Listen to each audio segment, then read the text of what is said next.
working Americans.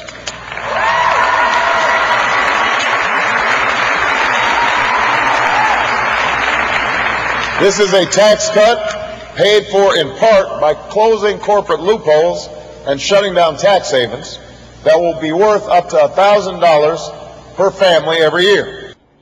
Well, Barack Obama might be proposing a middle-class tax cut, but his critics say he's ready to raise lots of other taxes, and that's what has some on Wall Street worried, and some on Main Street worried even more. To Jonathan Hoenig and Jonas Max Ferris and Faiz Shakir of the Center for American Progress. Jonathan, what do you make of the middle-class tax cut that Obama's proposing? I mean, Neil, the reality is if you look at the facts, the middle class really don't pay taxes. I mean, the top 1% of wage earners pay something like 80% of all taxes, or excuse me, about 40% of all taxes.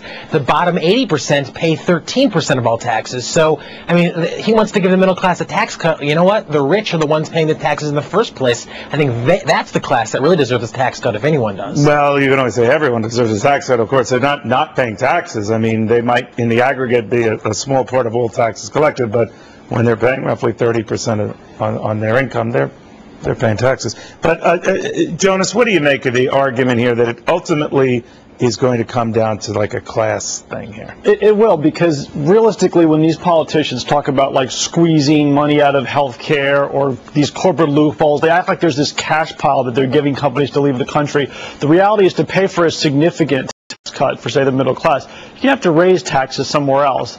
And to be fair to Obama, he's spelled out a lot of the tax increases he's proposing. Right. One of them is the payroll tax increase, which is really to help Social Security, but it would be a tax on people making essentially over $100,000, which means you'd pay payroll tax up to, say, $200,000. That's the Social Or Security make it tax. limitless. Or make it limitless, right. which will shore that program up pretty fast. Right. The other thing is letting the Bush tax cuts expire, which means the top bracket would go from, say, 35 to basically 39.6%, which it was under the Clinton administration. That's a tax increase. That's basically how you pay for tax cuts at this point. So to say that's not going to happen is kind of a lie. All right. Credit to Senator Obama. He is spelling things out a lot better than Senator Clinton is. The numbers might not add up, but at least he is saying, look, these are the type of taxes I'm going to raise. Do you think that ultimately that's a no-winner? When someone like Larry Summers, the former Treasury Secretary, the Clinton Secretary at that, is here telling me you don't raise taxes in a slowing economy, and that's what at the very least we're facing, he's going to be in a pickle, right? No, I don't think that. He won't be in a pickle. He's got to do something to over the long term to rebalance our economy. And over the past 7 years, you've had a tax policy that has put money in the people who are passive income earners, capital gains, dividend tax cuts, not for working Americans. And I think he's got to get into a tax policy that helps people who are actually working Americans. That's what he's talking about. But when you, I do want to just pursue this a little bit fast. When you are saying that that's all passive, well, that money that's invested in those stocks is nothing passive, right? I mean, that provides the very capital and the very means by which businesses hire folks and keep unemployment at the rate that it is now, arguably full employment levels, right?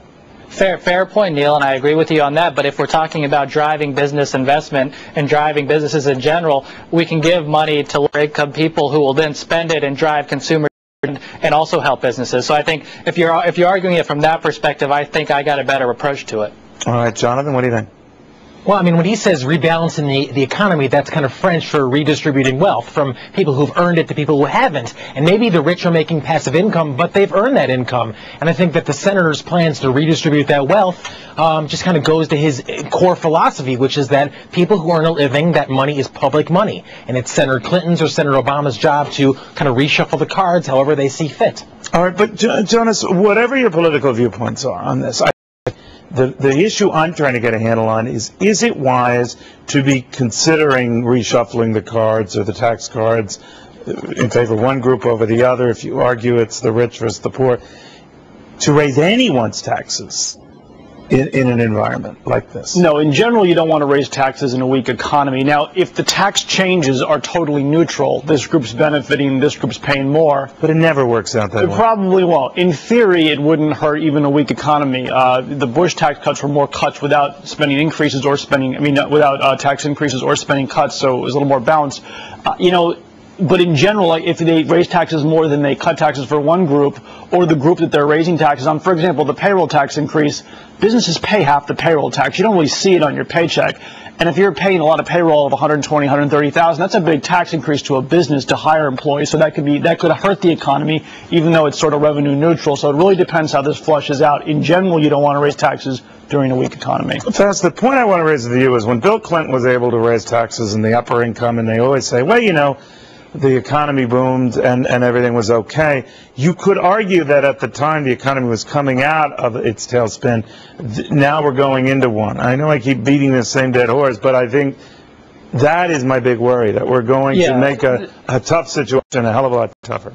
Definitely over the short term, be concerned about the actions that we take, but over the long term we just can't afford the Bush tax cuts. So if you're worried about the debt, for instance, I think one of the biggest benefits of the Clinton economic plan was that it put us into a balanced budget, and we got to get ourselves out of the current situation that we're in. To be fair, a booming stock market, right? Yeah, no, I agree. And how do we get back to that? How do we get back to? I don't think that the Bush tax cuts are the answer. Right? That was all a bubble, right? Yeah, but I think reinvestment in green jobs, I think, is one of the ways you do that. Okay, go ahead, John. Well, let me ask you, would the senator, do you think, support a flat tax? I mean, could there be a more fair tax than a flat tax that treats every American the same? Would he be behind a plan like that?